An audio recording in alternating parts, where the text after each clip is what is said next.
Hello students, तो welcome to another logical learner video. और इस बार हम लोग न्यू सिलेबस इकोनॉमिक्स का कर रहे हैं, the second chapter utility analysis.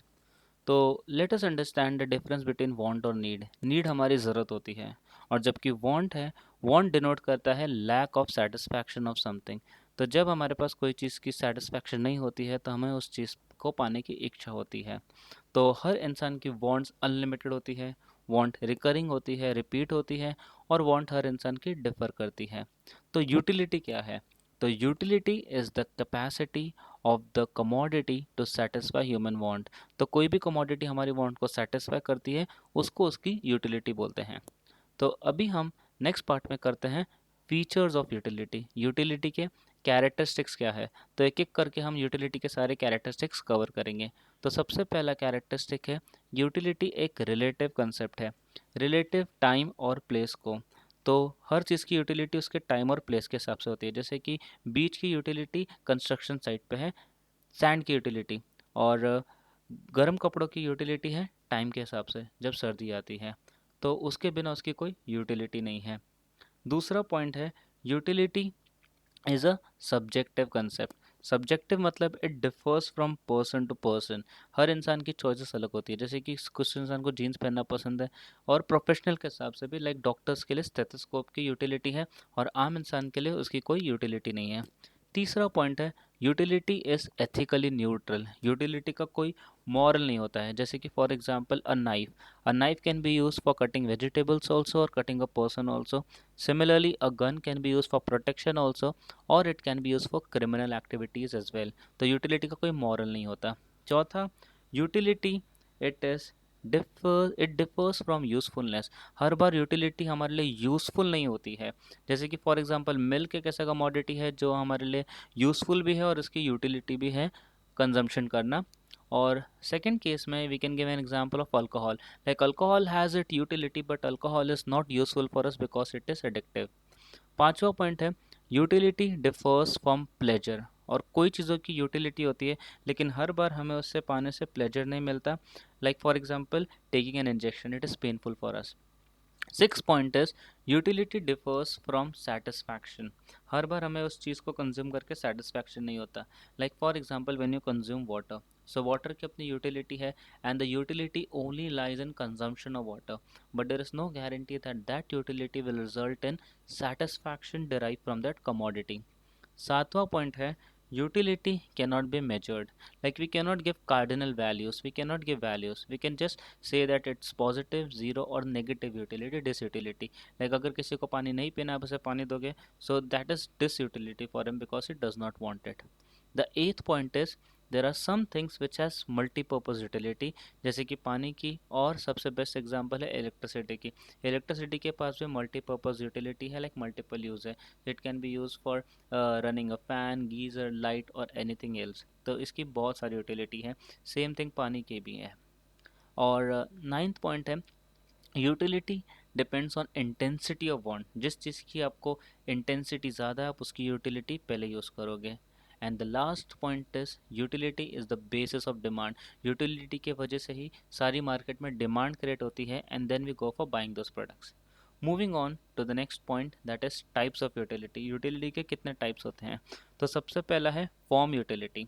तो फॉर्म यूटिलिटी में, जैसे कि जब तक हम उस चीज़ को उसका शेप या स्ट्रक्चर नहीं देते, it does not hold any utility for us. Like for example wood, the wood until it is converted into furniture, there is no utility. The second type of utility is place utility. तो इसमें हम लोग same example use कर सकते हैं, जैसे कि for example woollen clothes. इसकी यूटिलिटी कोल्ड प्लेसेस में है, बट इसकी यूटिलिटी वार्म प्लेसेस पे नहीं है। तो its place utility, only at appropriate plate it has its utility.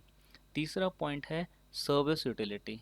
Service utility can only be provide by certain professionals because they know their career, so they can provide only those utility. For example, doctors can only provide the utility of their service. चौथा है knowledge utility. Knowledge utility में unless we have a certain knowledge how to use that object, we will derive no utility from that. Like for example laptop, अगर हमें चलाना था तो ही हम उसकी utility ले सकते हैं। पांचवा पॉइंट है possessive utility. possession utility. So unless we possess that good, we will derive no complete utility from that object. Like for example car, unless you purchase it, you cannot derive the complete utility. The sixth point and the last type of utility is time utility. कुछ कुछ चीज़ों की utility समय आने पर ही होती है, like for example blood. So until and unless you require it, there is no utility for blood in your life. So that is known as time utility. और scarcity से time utility बढ़ती है. Now moving on to the concept of utility. Utility के कितने concept है? तो utility के दो ही concept है, एक है total utility और दूसरी है marginal utility. Okay, so total utility को समझने के लिए let's suppose that you are hungry. So if you are hungry, what are you going to do? You are going to eat one burger. But let's say your hunger is not satisfied at that point. So what you will do? You are going to eat another burger. So आपकी अभी भी भूख पूरी मिटी नहीं है, so you will go for the third burger, and after that you are going to go for the fourth burger. Let's say if you're still not satisfied. तो total utility से हमें क्या समझ आता है कि it is the aggregate of all the units consumed. तो आपका हंगर को सेटिस्फाई करने के लिए जब टोटल हम लोग यूनिट्स कंज्यूम करेंगे, जब तक वो हंगर सेटिस्फाई नहीं करती, उसे कहते हैं टोटल यूटिलिटी. और मार्जिनल यूटिलिटी होती है जो एक्स्ट्रा प्लेजर हमें डिराइव होता है नेक्स्ट यूनिट कंज्यूम करने से, जो हमेशा कम होता जाता है. नेक्स्ट बर्गर खाने से हमें उतना प्लेजर नहीं मिलेगा. So let us move on and understand the main concept that is relationship between total and marginal utility, जो एक इंपॉर्टेंट आंसर भी है एग्जाम के पर्सपेक्टिव से. तो वही एग्जांपल को लेते हुए let's say you consume the first unit, then you consume the second unit, then you consume the third unit, fourth unit, fifth unit and so on. तो हम इसे ग्राफ पे प्लॉट कर लेंगे. तो इसे और लेफ्ट हैंड साइड में जो मैं प्लॉट कर रहा हूँ वो है सारे के सारे units of the left hand side में जो प्लॉट कर रहा हूँ वो है यूटिलिटी, और जो राइट हैंड साइड में मैं प्लॉट करने वाला हूँ नीचे की तरफ वो है the units of commodity consumed. तो यूटिलिटी और यूनिट्स को मैं नीचे, तो मैं 7 यूनिट्स कंज्यूम कर रहा हूँ कमोडिटी के. और जो इंक्रीजिंग है वो मेरी टोटल यूटिलिटी है, और जो जो डिक्रीजिंग है ये मेरी मार्जिनल यूटिलिटी है. तो टोटल यूटिलिटी जैसे आप ग्राफ से देख सकते हो इंक्रीज होती है, लेकिन जो इसका इंक्रीज है वो डिमिनिशिंग रेट पे है. पहले ज़्यादा इंक्रीज हो रही है, फिर कम इंक्रीज हो रही है, और एक लाइन पे फ्लैट हो रही है. और जहाँ पे फ्लैट हो रहे हैं नीचे मार्जिनल यूटिलिटी के साथ मिलते हैं, उसे हम कहते हैं पॉइंट ऑफ सैटिस्फैक्शन या तो पॉइंट ऑफ सेटिस्फैक्शन. तो जो नीचे जा रही वाली मार्जिनल यूटिलिटी वो बहुत इंपॉर्टेंट है. इसे हम कहते हैं डिमिनिशिंग मार्जिनल यूटिलिटी, जो कम होती जा रही है, जो नीचे वाला ग्राफ था. तो उसे फाइंड आउट किया था सर प्रोफेसर एल्फ्रेड मार्शल ने अपने बुक प्रिंसिपल्स ऑफ इकोनॉमिक्स 1890 में जो उन्होंने लिखी थी. तो उस बुक में उन्होंने हमें डिमिनिशिंग मार्जिनल यूटिलिटी के बारे में समझाया था.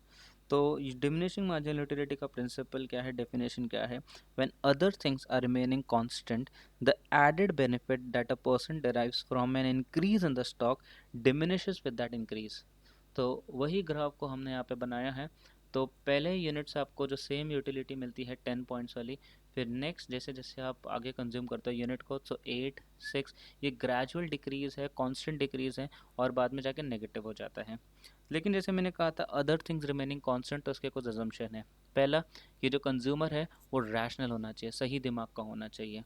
दूसरा, the units can be cardinally measured, तो जो हम कमोडिटी कंज्यूम कर रहे हैं उसे हम मेजर कर सकते हैं 1 2 में.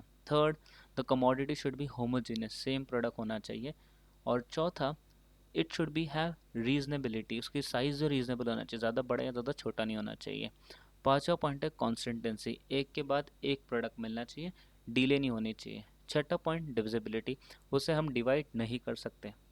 सातवां पॉइंट है सिंगल पॉइंट, वो एक ही ज़रूरत हमारी पूरा करे, ज़्यादा ज़रूरतों को हमारी पूरा ना करे.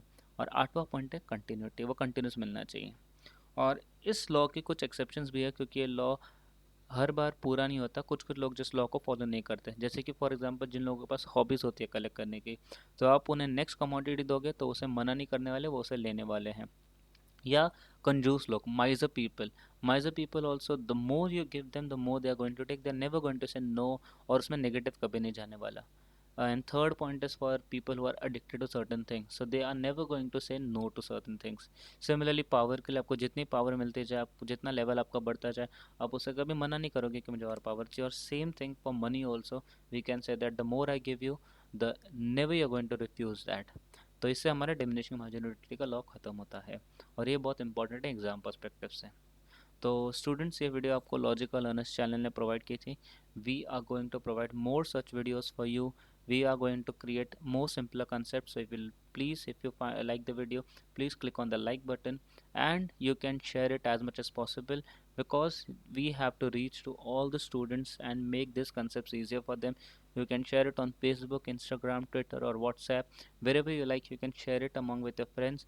And lastly, don't forget to click on the subscribe button, so that we can keep making and providing more videos to all of you. Thank you so much.